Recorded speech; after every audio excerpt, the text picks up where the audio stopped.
आज जानते हैं कि इंडिया में रहकर गोल्ड में कैसे इन्वेस्ट करा जा सकता है, फिर गोल्ड को कैसे खरीद सकते हैं। तो फर्स्ट तरीका है जो कि बहुत ही सालों से पहले से यूज़ होता है, जो कि क्या भाई फिजिकल गोल्ड खरीद सकते हो किसी भी ज्वेलरी की दुकान पे जाके, या फिर सर्राफा जैसे कहते हैं। तो जैसे आपने नॉर्मल रुपए दिए और आपने गोल्ड खरीद लिया, बट इसका एक या फिर थोड़े बहुत नेगेटिव पॉइंट्स है। एक होगा कि भाई आपको उसे सेफली एंड सिक्योरली अपने पास रखना होगा घर में, भाई चोरी ना हो जाए, या फिर अगर आप इसे बैंक में रखेंगे तो आपको लॉकर चार्जेस देने पड़ेंगे, और एक ही थोड़ी जगह भी लेता है, और उसके मेकिंग चार्जेस भी होते हैं। तो इसका ऑल्टरनेटिव क्या हो सकता है? इसका हो सकता है कि आप इसे इलेक्ट्रॉनिकली या फिर जो कि मतलब अप्रूव्ड तरीके से होते हैं, आप इसे खरीद सकते हैं। तो उसमें पहला आ गया गोल्ड ईटीएफ। तो गोल्ड ईटीएफ क्या होता है? जैसे आप नॉर्मल स्टॉक्स खरीदते हैं या फिर म्यूचुअल फंड खरीदते हैं, वैसे आप इसे गोल्ड को भी खरीद सकते हो इक्विटी ट्रेडेड फंड्स में।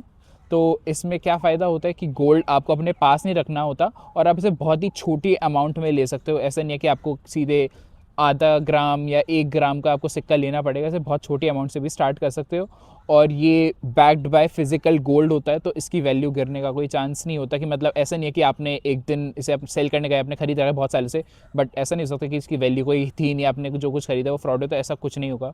देन सेकंड होता है digital gold. Digital gold RBI या फिर सेबी बैक्ड नहीं होता, तो many people avoid this, and I would also say कि ये मत खरीदो, बट एक ऑल्टरनेटिव होता है। देन होता है कि अगर आप जैसे ईटीएफ आपने गोल्ड खरीद रखा है, जैसे मैंने पहले बताया था, बट उसके लिए एक डीमैट अकाउंट की ज़रूरत होती है। अगर आपके पास डीमैट अकाउंट नहीं है, ना ही आप लेना चाहते हो, तो आप इसे एज अ म्यूचुअल फंड भी खरीद सकते हो। तो जैसे अगर आप देखते हैं कि अगर आप निपॉन का गोल्ड ईटीएफ लेते हो, तो एक उसके साथ निपॉन गोल्ड ईटीएफ एफओएफ यानी कि फंड ऑफ फंड्स होगा, तो ये म्यूचुअल फंड होता है, आप उसके थ्रू भी खरीद सकते हो। बट इसका एक लॉस होता है कि इस पर डबल आपको कमीशन पे करना पड़ता है। पहले आप ईटीएफ पे कमीशन पे करोगे, एंड देन उस म्यूचुअल फंड का भी कमीशन पे करोगे, तो बेटर रहता है कि आप ईटीएफ ही लो। देन लास्ट एक होता है कि गोल्ड सॉवरेन गोल्ड के जो बॉन्ड्स होते हैं, जो कि गवर्नमेंट ने रिलीज़ करे थे, विच आर कॉल्ड एसजीबी या फिर सॉवरेन गोल्ड बॉन्ड्स।